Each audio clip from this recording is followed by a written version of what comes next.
Terrible happy talks. Terrible happy talks. Yeah, good to be here, man. Whoa. Enjoy the month. Dude, I'm pumped. Yeah. 3, 2, 1. Alright, let's do this. Tonight's guest is Stephen fucking Ellis, aka Stove. Stove is a past guest on the show, dating all the way back to episode number 57. Steve is a proud Koori man of the Warumunga and Kamilaroi nations. Stephen is a father, skateboarder, and inspiration to anyone who has the privilege of crossing his path. Tonight, Stove is with me live and on the stage at Lalala's for Hip Hop Night, presented by Unomindzhiphop, KingPin Skate Shop, Crown, Yours and Ours, to share his journey, experiences, challenges, and hopes for the future. Stephen Stove Ellis, welcome! Thanks for having me, Fuck brother. yeah, man. What a high five. Yes, brother. So fucking stoked. I think I'm going to have to start paying you to hype me up wherever I go. Dude, I'm a hype man. And you know what, man? Like, I don't think I've swore that much in an intro. I love it. I'm just excited, man. You just make me like psyched, bro. Sick. I'm pumped. So listen, man, I want to get stuck straight into it, right? Yeah. Like, there's some crazy controversy been happening on the podcast lately. Yeah. And it's just like, I just need your comments. You know, I want you to guess who made these statements, and I want you to, tell us what you think. Are you ready for the first one? Let's go. I'm down. Yeah. Also, Marty Girotto and Koori, they think they're the best pool players in the world. They're not. Ooh, shots fired. Shots fired. Shots fired. I don't know. I don't know about that. I don't know. Like, what does Marty Girotto think about that? I don't know. He's not even here. He's not even here yet, but Yeah. I'd love to hear his thoughts. Do you reckon Joey's bitten off more than he can chew? 100%. Yes. 100%. And what do you think of this statement? Like, tell me what this acronym stands for. You get one chance at it as a skateboarder. Don't blow it. You ready? SSBSTS. Oh, come on. Does anyone else know what that means? Let's go. SSBSTS. Yads has got to know for sure. Yes, Bing, you get a prize. I don't know what it is. I'll give you something. Switch stance, backside, tail slide. Yes, sir. Yep, But anyway, definitely a trick I can't do, so that's why I just dude. don't care about that acronym at all. Dude. So J-Lo's wilding out with those statements, but for sure. I love that you call him J-Lo. Do you call that to him to his face? 100% I do. I'm pretty sure I started that nickname for him too. Did you? Yeah. Yeah. It was either me or Yads. Yeah. So, like, while we're talking about skateboarding, like, I guess it's quite obvious that when people see you on a skateboard, they're blown away for numerous reasons. One, because you're ripped, but what's the other main reason? I think it's because it's not the norm and it's different. You know, it amazes people, or their thought process on it, or whatever it is. Whether it's people want to understand or know, or can be for people can be rude when they do it. It can be for any sort of reason. Yeah. Yeah. Like, when you say rude, I mean, can you maybe give us some examples of how people have been rude to you in a public space? Like, well, I've skated through the mall before, and somebody's obviously not looked properly and told me to jump off my board and walk instead of riding a skateboard, because they thought I was like a guy with legs sitting on a board going through the mall. Yeah. Or I could just be shopping with my kids on my skateboard or something, and someone come up and go, what fucking happened to you? Or just be rude about it, Yeah, man. Or I guess maybe people's intention not being rude, but just not knowing and just coming straight up, I guess. Maybe they're, I don't know, maybe the way they speak to people is not the same as what everyone else does, or what is so-called normal. It's just the way they approach people. Yeah. Their social skills, I guess, so, yeah. For those that don't know, would you mind, like, describing your physical challenges that you have? Yeah? Yeah. Well, the obvious is the amputation. So I'm a double amputee, bilateral amputee through knee. So obviously I have the amputation through both of my knees. And, the battles, look, at the end of the day, there could be battles, like I've had to deal with all this stuff my whole life, but there's plenty of people worse off than me, so I could sit there and call it a battle and cry about it or whatever, Like, I have my off days about it and all that stuff, but as I say, have a little cry, whatever you got to do, and tomorrow's a new day, and just start from there. You can't look at it and be like my battle, or make it look more extreme than, because at the end of the day, everyone's got a plate, and no matter what it's on it, everyone's plate's full. So, yeah. Do you think it's made you more, like, I guess, empathetic towards other people that maybe suffering or maybe 100%. challenged? Yeah, 100%. When I was younger, definitely not. Like, as you're young, you're selfish. You don't really look at things like that. But definitely as you get older, 100%. And I think going to a high school that had a disability unit definitely helped a lot. There was a lot of people that had a very low quality of life there compared to what I did.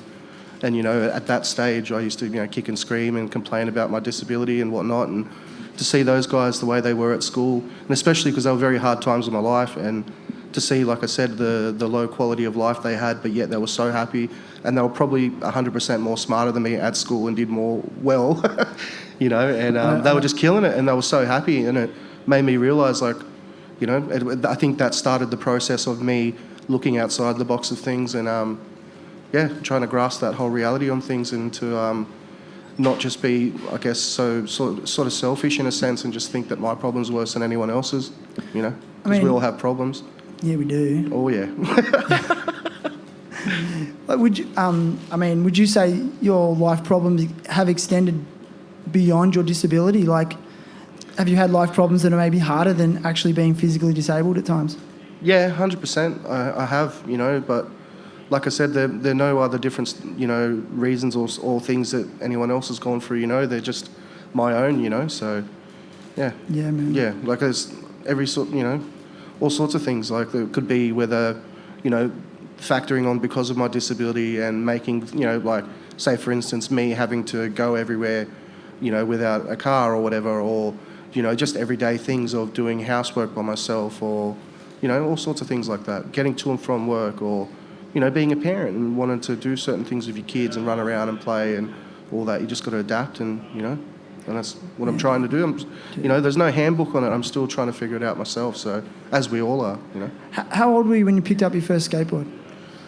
I was probably not even old enough to pick it up myself. I think I was about 1 year old or 1.5 or something, and because I couldn't ride bikes like all my sister and my cousins and stuff. So my parents got me a skateboard, and that was it. I think I got the skateboard. I went down the driveway. I split my lip open down towards my chin, and my mum took it off me, and I cried for hours. And then my dad, just to shut me up, my dad's like, just give the prick the fucking board, and just gave me the board back. And then that's the way it was, And So yeah, rad.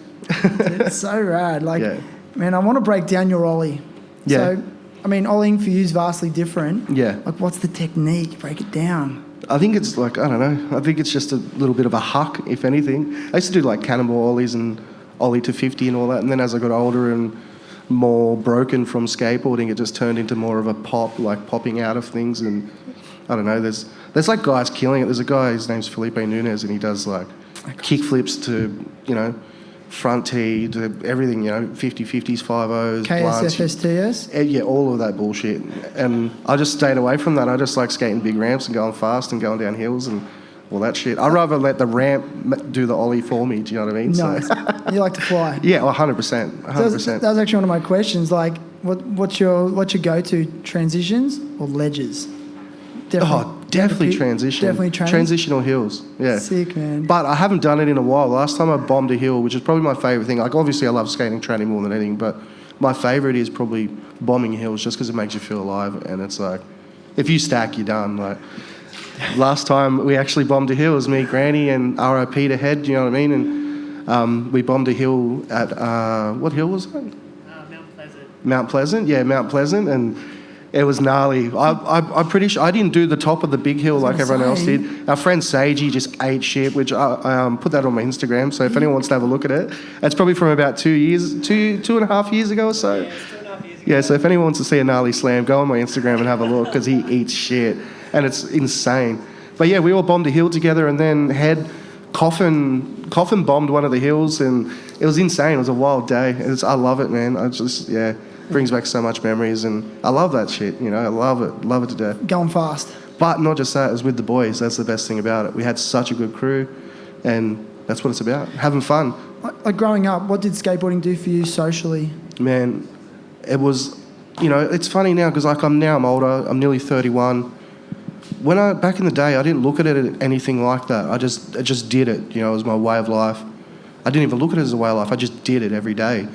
You know, whether it was from just transport around the house. I was on my board or a cruiser board, and then I would skate, you know, from Berkeley to not having any money. I'd skate over the hills to Unadera train station, and then I'd jump the train to Wollongong every single day, go to Ferry Meadow, you know, meet up in the mall or go to the Youthy, meet up there, and then skate all day. I just did it 24/7. Yeah.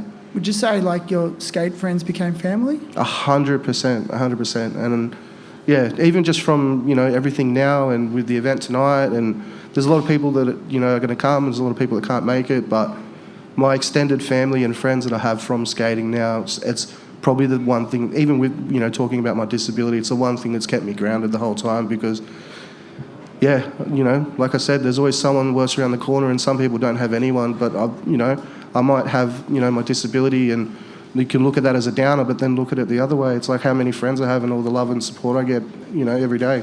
Yeah. Even through the hard times, all the good times, you know, and there's been plenty of fucking hard times, you know, in my life. I think that's me. Yeah, you got to hear. But, yeah. Quick, answer it live. That's all right. Get him on, quick. Let's talk to him. Who is it? That's my little brother. He can put him on. He'll be here in a sec. But yeah, like I said, I'm just super blessed to have the love and support that I do, and, you know, from people that I know, and then from other people that I don't know. That, you know, like, it's crazy because, like, you know, as we were talking about, and everything with, you know, the fundraising and everything that Josh has started, which I have nothing but mad love for Josh. Thank you, brother. I love you. Josh.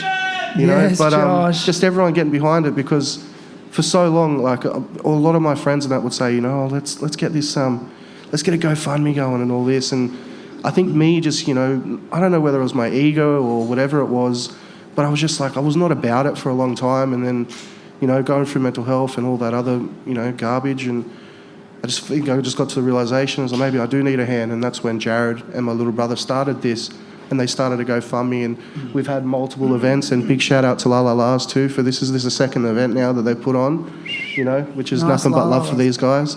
But yeah, it's just snowballed, and like I said, from not wanting to have anything to do with it, and then to be able to see, you know, going through bad times while, you know, they were starting the GoFundMe and everything, and then to see the love and support from everyone, you know, whether people donated or not. Like, I had people that were just messaging me saying, you know, I've seen you around or whatever, and you inspire me, and I was just stoked because, you know, I think that I found, you know, like, I love skating. Like, skating will always be my one thing that's mine, you know, and I love it, and I'll always do it to the day I die. But I think just from the inspiration that I've shown other people, or what other people have felt, it's inspired me. And that's why I think, you know, we had a conversation before, and that's, you know, on the verge of, you know, pushing me to what I really want to do. And I feel like I found my calling, and, you know, eventually want to do motivational speaking, and I want to help other people, you know, because, you know, even if you're going through bad days, or, you know, bad or good days, like, and tomorrow could be a shit day, or it could be a good day, you just don't know. But while you're still going through that process, why not help other people when you can? So, yeah.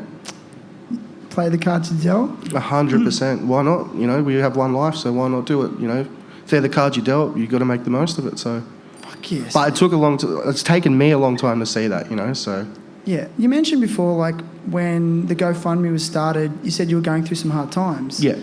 Without going into details, obviously. Yeah. Like, how heavy can the mental health aspect be for you? Man, it can be massive, like, and, you know, and that's why too, like, it's crazy because of how hard it still is, because I don't want, like, I've never been a person to want people to fuss over me, and, like, I hate that, like, I honestly do in a sense, but I love it. Like, it's a good feeling, you know, it's pretty cathartic to see the way that everyone is about you, and to see this whole thing in front of you and be like, this is for me, do you know what I mean? But it's hard, like, when you're going through shit and, you know, everyone's fussing about you, like, I don't know, you know, like, you can have your own little thoughts or whatever it is, you know, it can be hard, but I guess it's just, you know, what you make of it, really. So It's funny, because I do the same thing. Like, there's a voice in my head that says, oh, I'm not worthy. Like, yeah, I don't know. 100%. Or, yeah. like, oh, I don't want charity. Like, I don't want to be treated any Yeah. different. Yeah. And then it's funny, like, I was really, like, trying to understand the term equity once. Yeah, yeah. And I never really understood it that well. Like, I was Yeah. like, there's equality and then there's equity, you know, Yeah. and the difference, like, oh, what's the real difference? Yeah, yeah. You know, and it's, you know, equity is when, you know, people who may be disadvantaged in the society structure that we're forced to live in Yeah. may need a leg up. Yeah. Okay, and even if you gave that person the same thing as everyone else, they're still going to be disadvantaged. Exactly So we right. need to fucking build them up. And the irony in it is, it's like it extends way beyond physical disability. Yeah. It extends into like definitely the mental aspect, mental health, Yeah, emotional 'cause- health, yeah. spiritual health.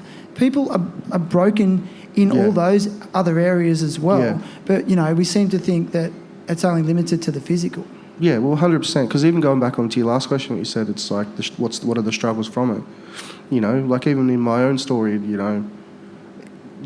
the fact that even the boys, all started this thing because they've seen my struggles and they've seen my good or bad days, and it's hard, having 3 kids, and because I love my kids and my kids are my best friends and they're my world, and I always just want to make their life better and be a good dad, and then.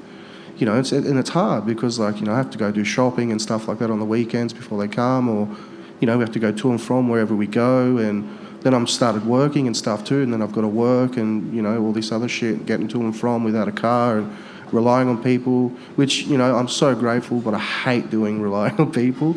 It's just not because of my own insecurities, I hate having to ask people for a hand, you know what I mean? So That's the ego. Oh, massive. That's just been I think it's because when I was young, I was a bit of a male sort of like bravado, macho sort of kid. Alpha male? Oh yeah, hard. Yes, so alpha. But I think that's just the ego that lets that, and I guess working on yourself to not feel like that. You know what I mean? And because we all need a hand, but because I need to stop that too, because I feel like I'm one of those people too. If I'll always extend my hand if someone needs a hand, I'll take the shirt off my back for people that I love and people that I don't even know, you know what I mean? I can tell. Yeah. My mum, I love my mum, right? And I was like that, I never wanted help with anything. And Yeah. she said to me once, and I'll never forget it, she said, when you deny someone who wants to help you, Yeah. you're taking the gift of them helping you away. Yeah. And it just really That hit makes me. sense. And it's like sometimes by accepting help, you're actually doing a service for the other person, because Yeah. fuck, it feels good to help people. Yeah. But too much of the time, I don't want help, I don't want to be treated any, Yeah. But it's actually and when I started thinking about that, someone says I'm going to shout your dinner, I'm like, yeah, you are. You know what I mean? I'm not Yeah. no, let me chuck it, no. Or, Yeah. I want to help you out. Yeah. So I don't know, I just felt like I wanted to tell you that story because, Awesome. I Mad know- respect to your mum too. Thanks, bro. Thanks, Mum. She raised a good man. If you're out there. Yeah, and it's basically it's one of those things that really changed the game for me. And I remember you, when the GoFundMe started, you were a little bit I'm a bit self-conscious about this. Yeah. I don't want I was really hesitant at first. Yeah, and Yeah. it's understandable. But what I've noticed since the journey's continued. Yeah. I can see those defenses down. I can see you shining, because I know for a fact if you would do the same for someone else. Yeah. So fucking let us help you. Thanks, yes, brother. brother. I appreciate it. Love Yes, you, bro. man. No, I love you too, man. But anyway, listen, I want to get down to some serious shit. Let's go. Let's guess. Tell me who said this statement, all right? Guys, I'm like, I don't want your cement, dog, but... Okay, who said that? Guys, I'm like, I don't want your cement, dog, but... It'd have to be J-Lo for sure. It was J-Lo. Sounded like him, I It's so reckon. aggressive. Someone was trying to give him cement, and J-Lo goes, Guys, I'm like, I don't want your cement, dog. you know what? And then he followed up with, SSBSTS. like he's all cool.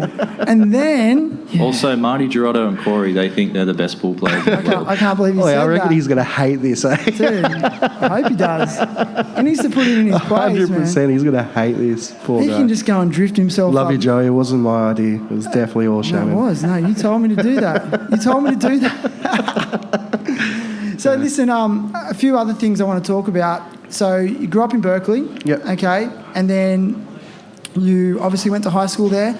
Can you tell us? No, I went to high school in Figgy. I went to high school in Figgy. Yeah. Nice. Figgy. That's how I High. ended up meeting a lot of the guys in town and stuff, and from out this way, and a lot of the boys from Conno and stuff. But yeah, When you finished high school, how was that transition, that first year out of high school, how was that transition into the real world?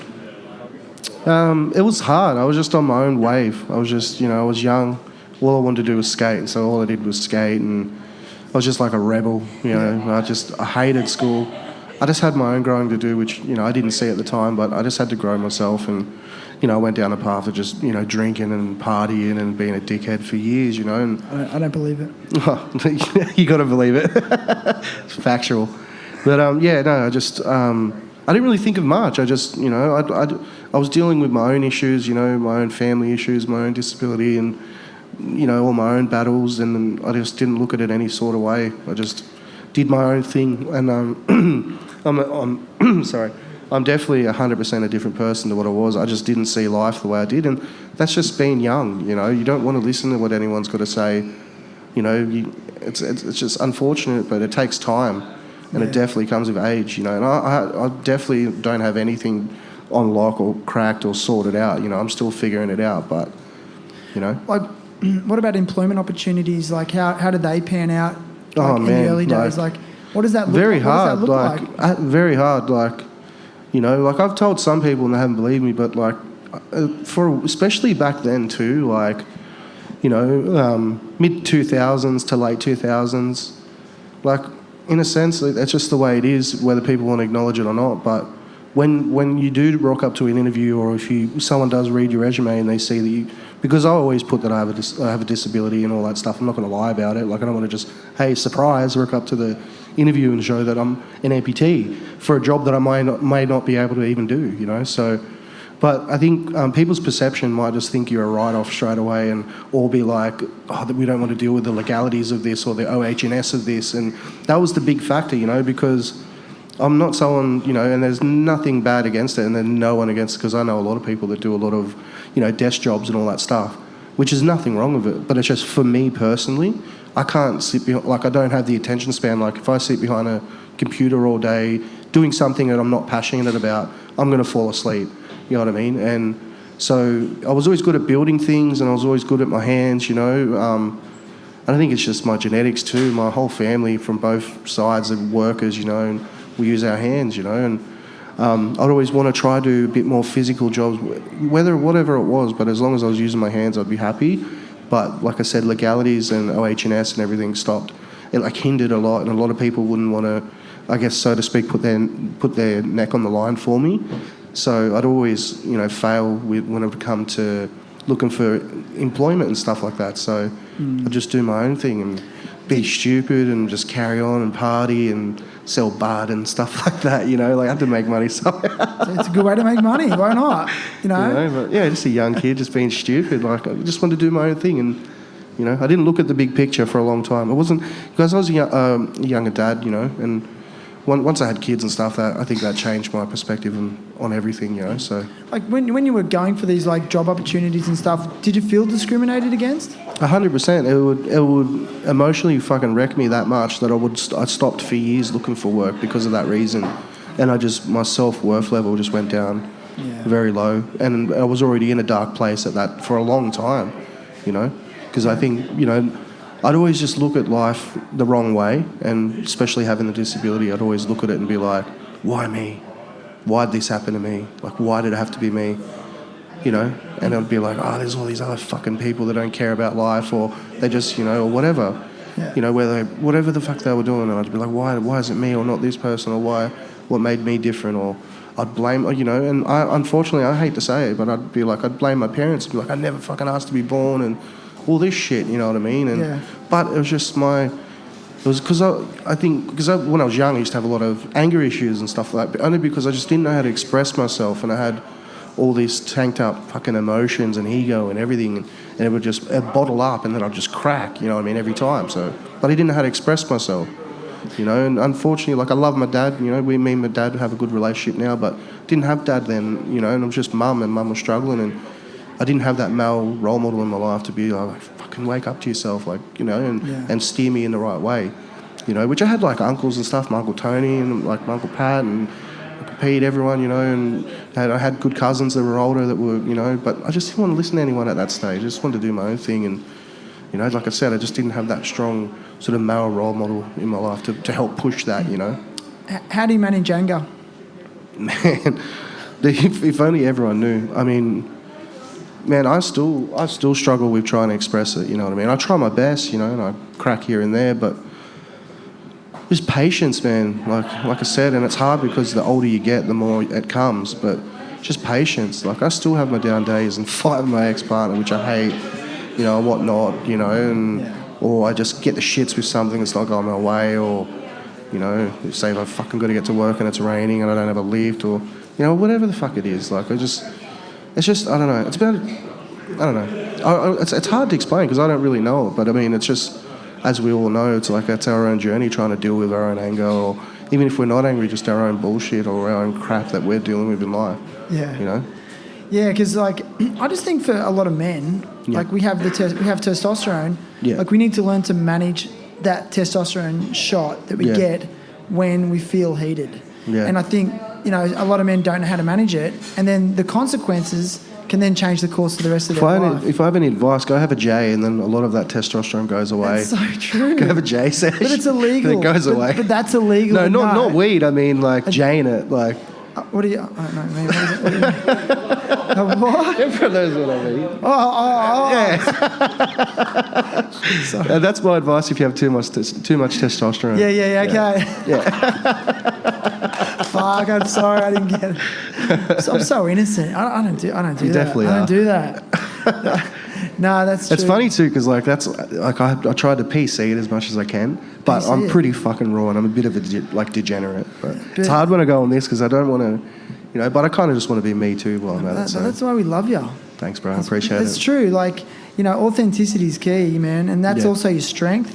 Thank you know, you. and you were saying that you want to be a motivational speaker. Yeah. You know, like people just want all of you, and I actually think that the dark side of us is the most appealing to people. It's the most engaging. I think so too, man. You know, and you know why? Because so many, in my opinion, so many people want to deny that dark side of themselves 100%. and pretend like they don't have a dark side and play Yeah. this game like, yeah, man, I'm all good. Nah, bullshit. Yeah, it's crazy because we were speaking about it before how I want to do all that and motivational speaking, being an ambassador and all that.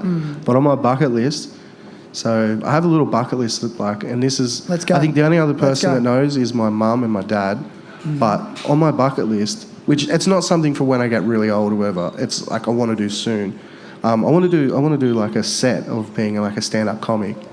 Yes. You know what I mean? So like it's something I want to do. I've always wanted to do it. Like I love comedy, and I think because through all my shit that I went through, you know, like the one thing is humor, you know, and like my mum says, like if you can't laugh about something that's shit in life, like you're doing the wrong thing. You know what I mean? Like, you know, or if you have a bad situation, if you can't laugh about it, then it's just you're gonna let it run you. You know what I mean? So, but yeah, I definitely want to. That's one thing I want to do, and I want to do it in the next couple of years too. 100%. Because I've got some material, man, Dude. and I think it's probably too. It's crazy because I want to do like motivational speaking and everything, but the shit I'm gonna say in this, I don't think I could say it on the podcast. Dude, all the bad words. No, I'm not saying it on the podcast. I'll tell everyone after a few of the things, but I have one story, and it's from when I was a kid, and it's fucking funny. Let's go. Come on, man. Let's go. Let's go. All right. Well, so I have the basis of this. So it's going to be. So my theory on it is like, I hate when because I'm so into stand-up like comedy and stuff. I hate when people have nothing to talk about, where it's like sort of fake sort of shit or whatever it is. Like I want to be able to tell stories. Like I want it to be like a few little sort of stories through my life, and then sort of get to where I am and sort of just captivate people like a little journey. Because a lot of stand-up comics will do. Say they start with material and they go to different sellers and you know, they do their stand-up. They'll have their one story they work on and they'll use that for years and it'll keep growing and growing and growing. But yeah, so the story is, I can't believe I'm going to say this on this fucking podcast. So, all right, so I'm sorry for anyone out there that's going to listen to this that might be fucking mortified because... But at the end of the day, fuck it, I'm going to say No. But yeah, so this is the story. Yes, This is the basis of it. Like, I'll get it structured better. But what the story was is I was, because I'm such a fucking degenerate, and I was probably like 5-6 years old, and I was in the lounge room, and I think it must have been in the morning or whatever fucking aerobic soul style or something was on. And what happened was I think because I went and played or whatever it did, and then I've come out and wanted to go watch cartoons in the morning. And it was early, Mum and Dad were getting ready for work, and we were going to school. And I think no one else was. Everyone was. I don't know whether the family went to the shop. I can't really remember. Mum's not here yet. She'll be here after she could fucking clarify what happened. But what happened is I fucking turned the telly on. I started watching aerobics style, and I started jaying it. But I don't know if it's because I'm Aboriginal. I was like, I used to jay it like this, like I was rubbing, like starting a fire. Really? Like fire Yeah, I used to jay it like that. And I think it's because I'm Aboriginal why I used to do it like that. I don't know what it was. Don't try but and- anyway. Don't try and claim it. But anyway, so I'm jaying it in the lounge room. Don't claim that technique, man. Yeah, 100%. I'm jaying in the lounge room, and then I think mum or dad or both of them walked out. And what happened is I'm wearing jean shorts, no undies, and I've zipped up my zipper, and I've zipped up my foreskin in my zipper. And then mum and dad's going, oh, Dad, help me. And dad's had to fucking come help me.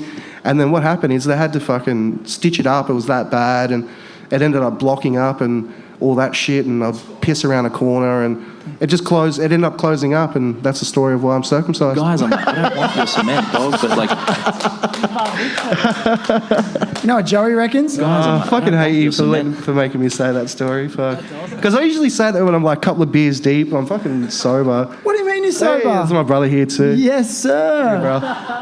You know what Joey reckons about that story? Guys, I'm like, I don't want your cement, dog, but like, Shit. Dude, that's good, man. You know Yeah. what I was thinking? Like, I think Australia lacks a good stand-up comedy scene. Oh, 100%. You know, like, 100%. in America. Because even, man, me and this guy together, especially. But yeah, that's like we were saying, you know, and you know, how do you adapt and how do you go with all this shit? And one thing I think I didn't touch on enough is humour. It's like our friends group, like we're always laughing, we're always making fun of each other and ourselves and talking shit. Like, you know, we all say, Marty especially, talking sprack. You know what I mean? Like talking spoof or whatever. You know, like we just talk shit and just have fun, and that's what it's about. Would you say, yes, sir? Would you say it's Yeah. healing?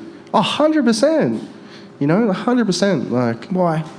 Because it's just like the emotion, like even now, like the way I feel, just having that little giggle with you, you know, and it's like, you know, that even for yourself, it's just like releasing. I don't know whether it's all the endorphins in your body or whatever, but it's that connection that you have with other people. It's that vibe, you know, without being too California, but it's the vibe that you have with people, you know. It's the vibe, man. Yeah. But I wasn't actually laughing, man. Yeah. I was just creeped out. Dude.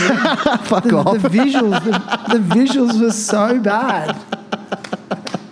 No, I'm just kidding. No, I love it. I know. I love stand-up comedy. And I think it's so like. Have you heard of Camp Quality? Yeah, You know, 100%. their motto is like laughter is the best medicine. Yeah, And definitely. like it legit is. Yeah. Because it just puts your life into perspective. Like, Yeah. let's face it, we're so insignificant. Yeah. Like really in the scale of the universe, if you Yeah. want to get all philosophical, but we Yeah. take our shit so seriously. 100%. You know, and like that's what it's good to see too, especially being from Wollongong, you know, and the support that those guys get, you know, with what's the thing they do with all the trucks and all that?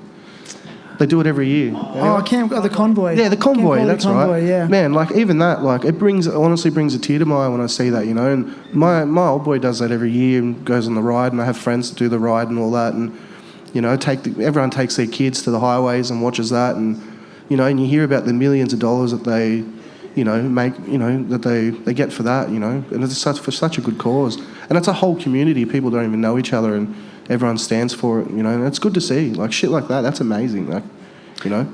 Does it amaze you how much people want to band together in those situations? It doesn't really, because I think just the way that I've grown up, especially, it's like, you know, we all got each other together. We're in it together, you know. Yeah. Yeah. Yeah. Like especially with my immediate family and stuff. My brother can vouch for it, man. It's like, for all the shit you go through, whatever, like we can piss each other off or do whatever, but we always got each other, you know. And that's the same as my friends and for everyone, you know. So. Yeah, man. Yeah. Nice, good words, bro. Yeah. Thank you. It's No, like thank you for saying Fast that. and Furious, like family shit. You know what I mean? Like, the family, bro. You know what? I've never seen that. I've never seen those movies. Are you joking? No. Fuck, you've been living under a Is it rock, good, man. dude? Yeah, it's But especially number one has the best one-liners in it. Eh? But anyway, listen. SSBSTS. Anyway, so listen.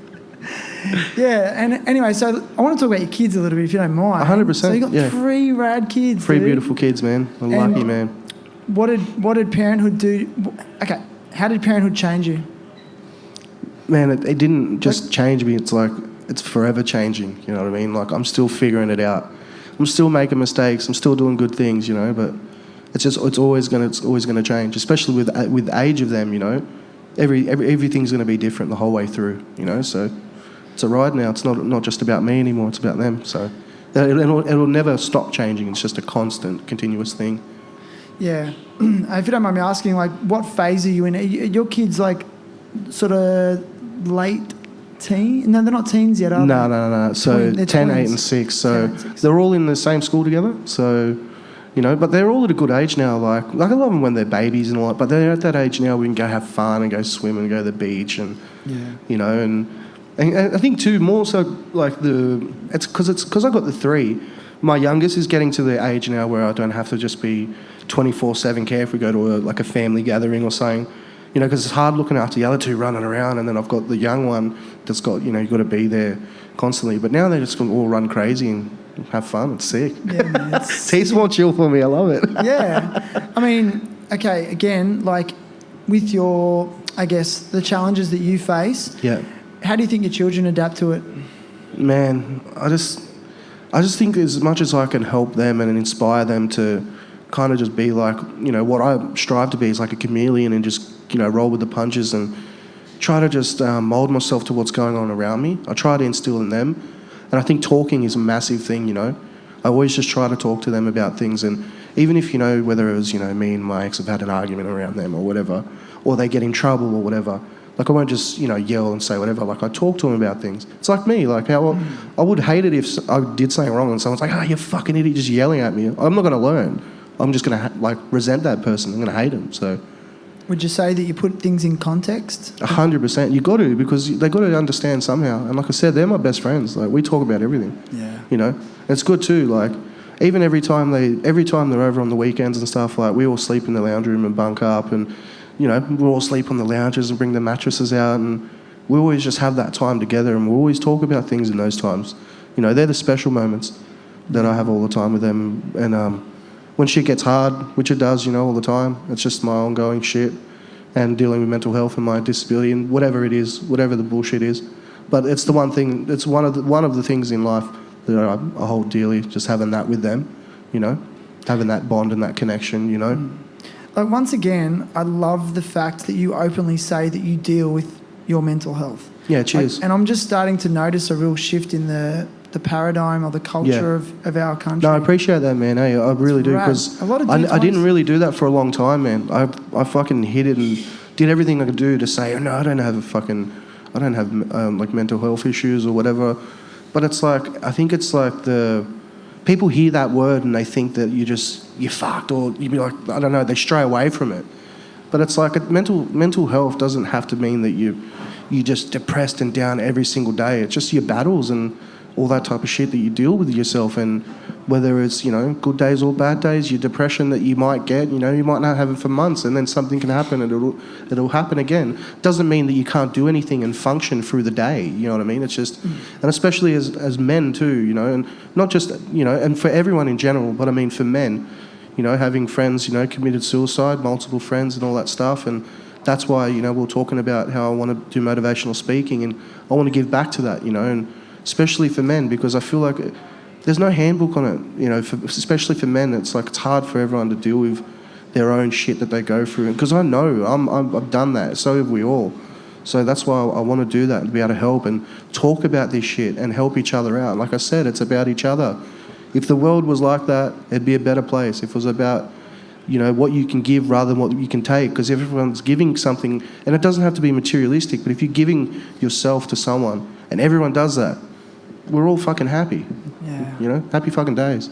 Yes. Yes, You know, brother. so- Fuck yes, Dove. Yeah. I'm inspired. Straight you. up. I'm not even Yeah. joking. Like, I'm fully inspired. Yeah. Like, if you were to become a motivational speaker, Yeah. aside from your bad comedy, would you would you say that sharing experiences is like you just share your experiences, wouldn't you? Yeah, and that's what I tell want to do, stories. because I want to, like, I was thinking about it the other night, because I'm starting to try to write all my ideas down about it, and I've been looking at all these motivational like speeches and celebrity speeches and trying to get a good grasp of what I want to go down. And then I looked at it, I was like, fuck it, like, I'm not like it. Like, we're all different, but I'm nothing like those guys. Like, why not be like with me? Like, I love just having a yarn. Any one of my friends know, you know, I'll sit there and talk shit all night. Or, you know, have a couple of beers and ring the boys and pepper them for fucking hours. You know, I love talking. So why not, if I want to do it, why not do my own spin on it and just be like it's a yarn? Why not have it so it's more intimate? You know what I mean? And it's like, because you can hear all the all the inspirational quotes and the do's and don'ts and all that shit, but that doesn't it doesn't reciprocate enough with someone. It's like, why not have a yarn and captivate people in your story and make them involved with it and make it more of a journey together rather than just what to and what not to do in life. Do you know what I mean? Yeah, like, so I'm trying to, but it's something, it's a process. But like I said, I'm still new to it. I'm not, I'm no qualified or nothing by that. But it's just something I'm passionate about, and been lucky enough to be able to talk with some amazing people lately and stuff. And it's made me just click my mind on things and be like, I think that's my calling. What I really want to do, and I'm super passionate about it, and I can't wait for that journey. That's the next journey, Yes. After we get the car and that sorted, and that's the next journey in life, So, and I can't wait for it. Yes, sir. Yeah. And you know what? Like, you're a storyteller. Yeah, thanks. You're indigenous. Yeah. That's what you like. That's That's what the you do, Koori in me, bro. bro. It's the Koori, bro. Like, it's and like that's your purpose. I think. Thank you. I feel it, and you're such an innately great communicator. Like, that's your gift. No, I appreciate that, man. I love it, man. Thank so you. listen, man. It's been epic, Yeah. and we are on a bit of a schedule tonight Yeah, we because are, definitely. the hip hop's going to get started soon. And I was watching the sound check, and like, I love hip hop, and I sort of came here thinking like, it's going to be amateur hour, and then holy shit, dude! No, I man, was some watching the talent there, guys bro. It's gonna be sick. like proper Can't talent. wait. Like, Yeah. I'm psyched, Yeah. But last thing I want to ask you, dude, is like, how can people donate to the cause? What do we have to do?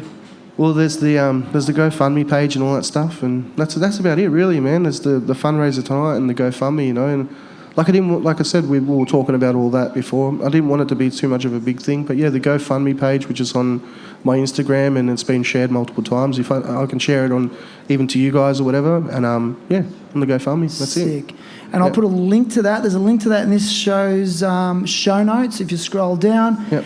And you can find this episode on terriblehabittalks.com, Apple Podcasts, Spotify, Buzzsprout, Stitcher, iHeartRadio.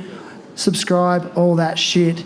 But listen, bro, I've got some presents for you, Stove. Thank you. Yes. So our friends at IndoSoul are giving you 2 pairs of slides for your mum and your brother. Is that right? Yes. Elias, where is he? Yeah, Oh, he's there here you are. somewhere. Yeah. Brother, you got some shoes coming your way. And I've got a beanie for you, a Sick. THT beanie. Black or grey? Awesome. Black or grey? No, I'm gonna have to go black, eh? Black? Yeah, black. Yes, sir. My man. Nice Thank one. you very much. These are sick. Yeah. That's sick. Thanks heaps. Yeah, man. And like, it's just been like such a profound privilege getting to know you. I think the minute I met you, like, I just sort of work, how you meet people and you just get an energy off them straight away?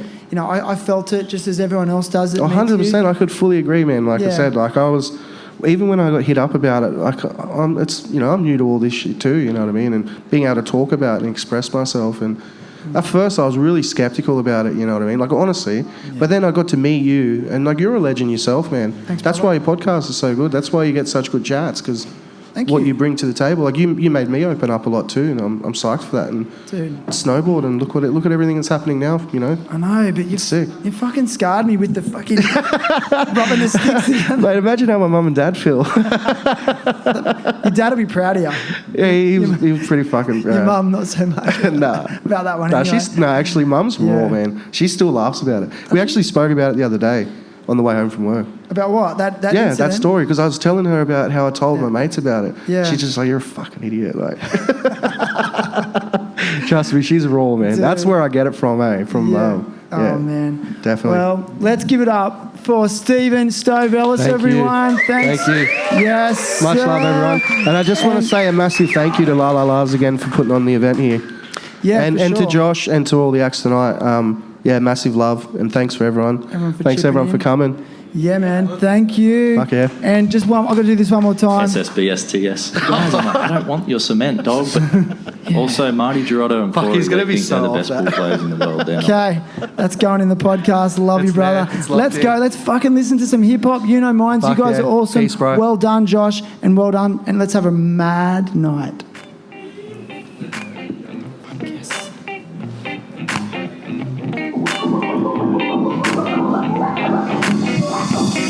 Also, Marty Girotto and Koori, they think...